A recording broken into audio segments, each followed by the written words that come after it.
Assalamualaikum warahmatullahi wabarakatuh. Salam sejahtera bagi kita semua. Perkenalkan, nama saya Makfiroh Hafifah Ramadhani dari program studi Pendidikan Guru Madrasah Ibtidaiyah Fakultas Tarbiyah dan Ilmu Keguruan Universitas Islam Negeri Said Ali Rahmatullah Tulungagung dengan NIM 1860225222108. Di sini saya akan memaparkan materi mengenai memahami pelajar yang tidak biasa yang diampu oleh Ibu dosen Nanda Istiqomah MPD untuk memenuhi tugas akhir semester. Sebelum melanjutkan ke pembahasannya, saya mempunyai beberapa agenda. Di antaranya, yang pertama, memahami pelajar yang tidak biasa. Yang kedua, macam-macam gangguan atau ketidakmampuan anak. Yang ketiga, mana anak berbakat. Dan yang keempat, memahami cara mendidik. Sekarang kita masuk ke penjelasannya. Anak berkebutuhan khusus adalah anak yang tergolong memiliki ketidakmampuan, misalnya ketidakmampuan pada organ indera, ketidakmampuan fisik, retardasi mental, gangguan bicara dan bahasa, gangguan belajar, attention deficit hyperactivity disorder atau biasa disingkat dengan ADHD, gangguan emosional dan perilaku. Di sini dijelaskan ada 7 gangguan atau ketidakmampuan anak, meliputi yang pertama, 1. Gangguan indera. Gangguan indera terdiri dari kerusakan pada mata dan telinga. Anak yang buta hanya bisa menggunakan huruf braille. Salah satu tugas penting bagi guru dalam hal mengajar anak pada kategori ini adalah kreativitas yang dimiliki oleh guru. Baik, anak yang menderita gangguan atau kerusakan penglihatan ini adalah dengan cara menentukan modalitas, seperti sentuhan atau pendengaran, yang dengannya murid dapat belajar. Anak yang mengalami gangguan pada pendengaran adalah anak yang tuli secara lahir atau tuli saat masih anak-anak. Pendekatan yang digunakan dalam belajarnya bisa menggunakan pendekatan oral dan manual. Metode yang digunakan dalam pendekatan oral adalah menggunakan metode membaca gerak bibir, speech reading, menggunakan alat visual untuk mengajar membaca dan sejenisnya. Sementara pendekatan manual adalah menggunakan bahasa isyarat dan mengejar jari atau biasa disebut dengan finger spelling. Yang kedua yaitu gangguan atau ketidakmampuan fisik.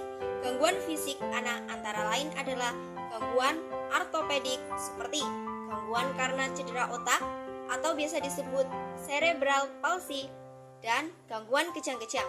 Banyak anak yang mengalami gangguan fisik ini membutuhkan pendidikan khusus dan pelayanan khusus seperti transportasi, terapi fisik, pelayanan kesehatan sekolah, dan pelayanan psikologi khusus. Yang ketiga, retardasi mental.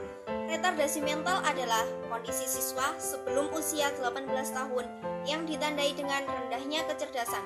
Biasanya nilai IQ-nya di bawah 70 dan sulit beradaptasi dengan kehidupan sehari-hari. Dan yang keempat adalah gangguan bicara dan bahasa. Gangguan bicara dan bahasa seperti gangguan artikulasi, gangguan suara, gangguan kefasihan dalam berbicara. Yang kelima, gangguan belajar. Gangguan belajar atau biasa disebut dengan learning disorder adalah suatu gangguan psikiatris yang mempengaruhi kemampuan untuk menerima, memproses, menganalisis, atau menyimpan informasi. Masalah yang terkait dengan kesehatan mental dan gangguan belajar yaitu kesulitan dalam membaca, menulis, mengeja, mengingat, penalaran, serta keterampilan motorik dan masalah dalam matematika. Yang keenam, attention deficit hyperactivity disorder atau biasa disebut dengan ADHD adalah bentuk ketidakmampuan anak yang ciri-cirinya antara lain kurang perhatian, hiperaktif, dan impulsif. Yang ketujuh, gangguan emosional dan perilaku. Gangguan perilaku dan emosional terdiri atas problem serius dan terus-menerus yang berkaitan dengan hubungan, agresi, depresi, kekuatan yang berkaitan dengan persoalan pribadi atau sekolah, dan juga berhubungan dengan karakteristik sosio-emosional yang tidak tepat. Selanjutnya, saya akan menerangkan tentang anak-anak berbakat.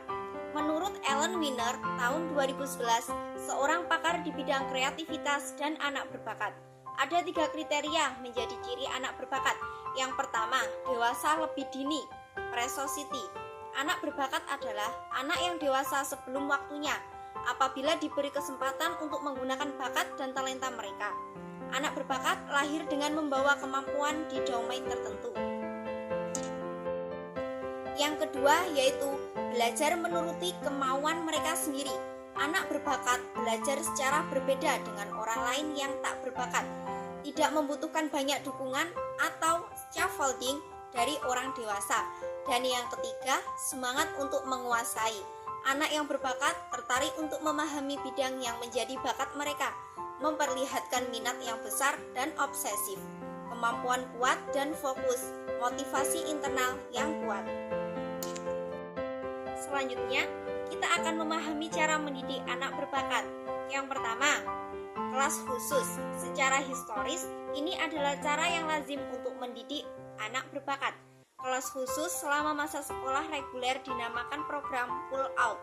Beberapa kelas khusus diselenggarakan setelah sekolah reguler atau di masa liburan. Yang kedua yaitu akselerasi dan pengayaan di kelas reguler adalah memberi murid kesempatan untuk mendapatkan pembelajaran yang tidak didapatkan di kurikulum umum. Kesempatan pengayaan dapat disediakan di kelas reguler melalui jam tambahan khusus.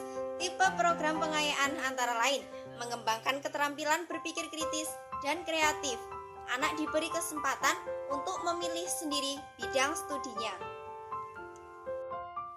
Yang ketiga, program mentor dan pelatihan.